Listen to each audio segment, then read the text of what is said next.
E eu tenho percebido, todas as pessoas que eu trouxe aqui, todas falaram de Deus.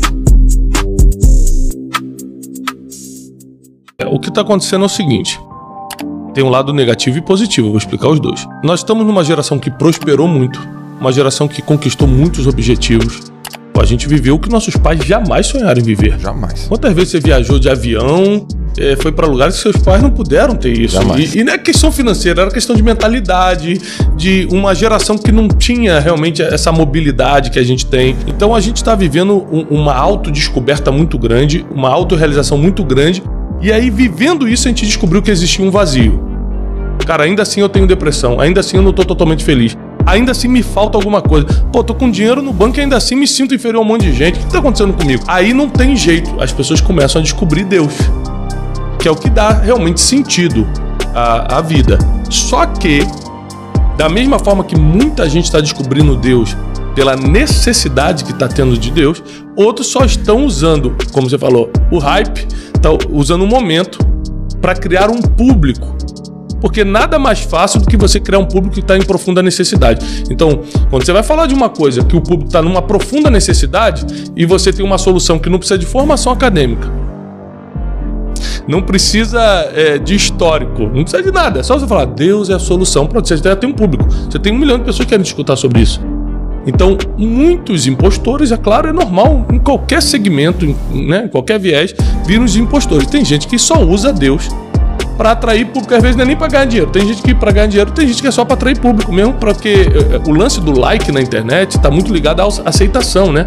Você não tem um abraço às vezes nem do teu pai, mas 100 likes na internet para você, tô me dando bem na vida, né? Você não é aceito pelas pessoas que importam, mas a internet ela te dá essa morfina de você se sentir bem por um tempo.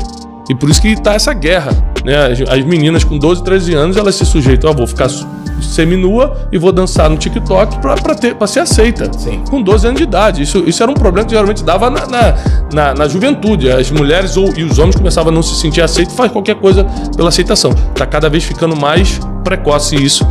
Então, a necessidade de Deus é muito grande na nossa geração, porque a gente tentou outras coisas primeiro. Porque, por exemplo, tem um versículo bíblico que as pessoas não entendem muito, que diz assim, ó: é mais fácil um camelo passar pelo buraquinho da agulha do que um rico entrar no reino dos céus. Jesus falou isso. Aí você acha que Jesus está condenando a riqueza, e não tá. Porque na Bíblia tem vários milionários e bilionários. Sim. Ele está condenando o seguinte, ó: geralmente quando você fica com muito dinheiro e alguém seu fica doente, ao invés de você orar, que é a conexão que a gente tem com Deus, você vai tentar gastar dinheiro para resolver primeiro.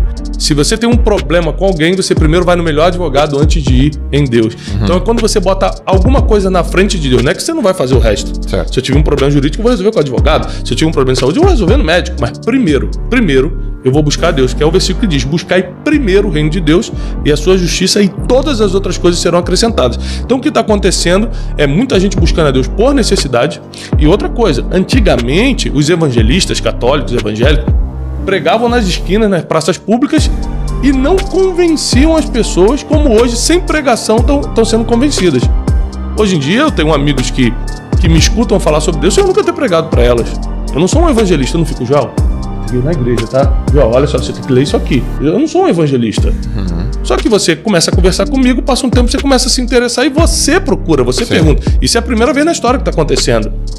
As pessoas estão buscando Deus, né? Não é mais uma estratégia de evangelismo. As pessoas querem Deus porque realmente, para esse vazio do ser humano, o que resolve é a espiritualidade. E nunca a espiritualidade teve tão forte como na nossa geração. Exatamente. Né? Espiritualidade completamente diferente de religiosidade. É bom a religião tá perdendo a força, a espiritualidade tá ficando forte. Certo. A religiosidade são os conjuntos de regras feitas pelos homens para manter as pessoas na linha debaixo de uma religião. Tiago, isso é positivo ou negativo? Depende de quem é a pessoa. Por exemplo, a religião cai muito bem numa pessoa que acabou de sair do tráfico, quer largar tudo, quer deixar de ficar na bandidagem, e ela não vai conseguir se conectar na espiritualidade primeiro. Ela tem que passar pelo caminho da religião, que é um conjunto de regras. Não pode isso, não pode fazer aquilo, tal coisa, não pode também. É assim. Agora, tem pessoas que já têm uma conexão com Deus e aí a religiosidade não tem sentido. E o que é a espiritualidade? Diferente da religiosidade, que é o conjunto de regras feita pelos homens em nome de Deus, A espiritualidade é a conexão direta com Deus. É você poder ser uma pessoa melhor, mais calma, mais tranquila, mais empática, se colocar no lugar dos outros, ajudar, ser mais generoso. Tudo isso por causa de Deus, sem esperar nada em troca. Como é que diferencia isso, Tiagão? Olha, eu nasci num ambiente religioso, né?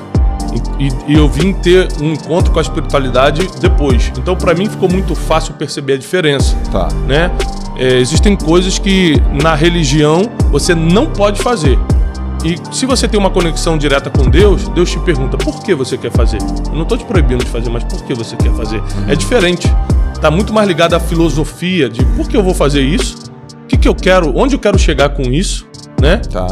Do que se pode ou não pode. Então, por exemplo, quando eu era adolescente, eu lembro de um líder meu lá na igreja que eu ia falar assim, ó, é pecado o menino ter amizade com menina, é pecado ter amizade. Aí não, eu falei, que absurdo, mas eu queria ser amigo. Se fosse na espiritualidade, Deus vai perguntar, você quer ser só amigo mesmo ou você vai acabar fazendo alguma coisa que vai ferir teus princípios? É a pergunta que muda tudo, entendeu? Então, hoje eu estou do lado da espiritualidade, apesar de não desacreditar da religiosidade. Não desacredito não, porque eu acho que para mim perdeu a força, mas para outras pessoas é uma questão de sobrevivência. Para você perdeu a força? Perdeu a força porque eu não consigo seguir um conjunto de regras que para mim não tem sentido. Tá. Porque quando você está em contato direto com a fonte, todo rio perde a graça. Ok. Você tá na fonte, tá bebendo água limpinha no rio, tá passando já a mistura de terra com a folha, com tudo. Você tá bebendo água misturada, podendo... Então, quem tá direto na fonte não consegue mais beber de rio. Você acredita que isso tem relação com sucesso? Tem. Vou te dar um exemplo simples. Essa semana eu jantei com o João Apolinário, da Polishop. Tá. Aí, pelo meu costume, pela minha fé, eu oro antes de comer minha refeição. Por quê? Porque eu agradeço a Deus pela comida. Eu sei o que é não poder comer. Na época que eu quebrei há anos atrás, eu comia um miojo de manhã e orava de noite para ter alguma coisa. Eu não sabia se ia ter. Você ficou nesse nível? Fiquei nesse nível. Então, tipo assim, eu sei o que é você querer comer alguma coisa e não poder. Então hoje, como eu posso escolher o que eu vou comer, eu faço questão, não é por tradição, não é por religião, é porque eu faço questão de agradecer a Deus porque eu estou comendo aquela carne, aquele arroz. Então, eu pedi permissão por uma questão de respeito, porque ninguém é obrigado a engolir minha fé. Uhum. Isso foi um erro que muita gente cometeu, querer enfiar a goela abaixo a religião dos outros. Uhum. Então, por respeito, eu perguntei, vocês me permitem orar? O Apolinário falou, pode orar. Aí a gente orou, tinha outras pessoas na mesa. Quando acabou, ele falou assim, rapaz, muito bonito. Sabe por quê? Eu lembro que meus pais oravam por mim quando eu era criança. Eu falei, é mesmo? Meus pais me levavam na igreja. Nossa fé era muito grande dentro de casa, nós éramos evangélicos e tal. E aí eu vi o seguinte, por mais que hoje ele não declare a fé, todo mundo que tem sucesso parte de um princípio de fé. Principalmente quem veio do nada, quem não é herdeiro. Você vai ver que a fé em Deus, ela não é uma coisa religiosa no sentido... Hoje de manhã, no nosso programa que eu tenho de manhã no Instagram, eu falei, gente, eu tava falando sobre oração hoje de manhã. Falei, para orar você precisa ir à igreja? Não. Você precisa ser crente, católico, espírita, alguma coisa? Não. Você precisa estar bem? Não. Se você estiver na Cracolândia, drogado, e quiser orar, você pode orar. A oração é a coisa mais democrática que tem. Deus é tão bom e tão para todos, que ele falou assim, ó, para falar comigo pode ser qualquer um, negro, branco, rico, pobre, japonês, chinês, espanhol, crente, não crente, acreditando, não acreditando. Só fala comigo que eu te escuto. E outra coisa, não vou botar ninguém para te escutar não. Você que está começando a acreditar em mim hoje, ou você que está há 30 anos já me servindo, inclusive, eu escuto os dois. Não, esse aqui começou agora, vou botar um anjo para escutar. Não, a Bíblia diz que ele escuta todo mundo. Então é muito democrático. E é por isso, e é porque também eu provei tanta coisa, Joel, na vida. Eu pude provar coisa muito boa, muito ruim. Eu pude andar com muita gente, escutar muitas filosofias. Fui para a Índia, estudei o hinduísmo. Fui várias vezes para países árabes, estudei o Islã, li o Corão 2 vezes. Para Israel fui mais de 40, a Torá e toda a tradição judaica está aqui impressa na minha mente. E ainda assim, não só por fé, mas por inteligência, eu decidi seguir o caminho do cristianismo. Por quê? É o que fez mais sentido. Certo. Você não vai escutar ninguém na história falando, perdoa seus inimigos. Só Jesus falou isso. Ama mesmo que te odeie. Só Jesus falou isso. Ou seja, tudo que deu certo na humanidade. Aí vem Martin Luther King e falou, não, você pode me bater, mas eu não vou te bater. Aí vai e resolve o problema dos negros. Ele vem a filosofia de Jesus. Você pega as maiores filosofias de desenvolvimento pessoal, de negócio, você pega Napoleão Hill, é Bíblia o tempo todo. Bíblia. Então, não tem como fugir. Você pode até falar, não citar o versículo, não citar Deus, mas para dar certo tem que estar na Bíblia. Quando eu percebi isso, é matemática pura, é estatística, é só você ir fazendo. Quando eu percebi isso, eu falei, pronto, por que eu vou fugir da fonte? Vou ficar... Não, vou direto na fonte.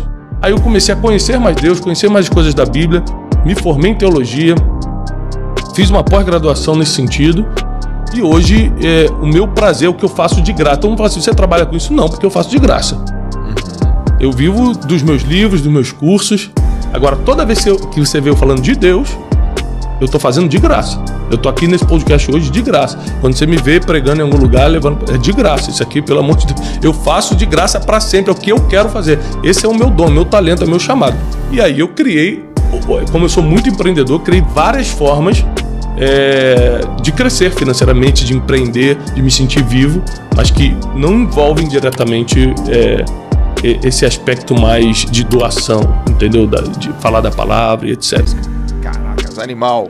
Animal. Galera, bota aqui nos comentários, vocês curtiram? Dê o seu like.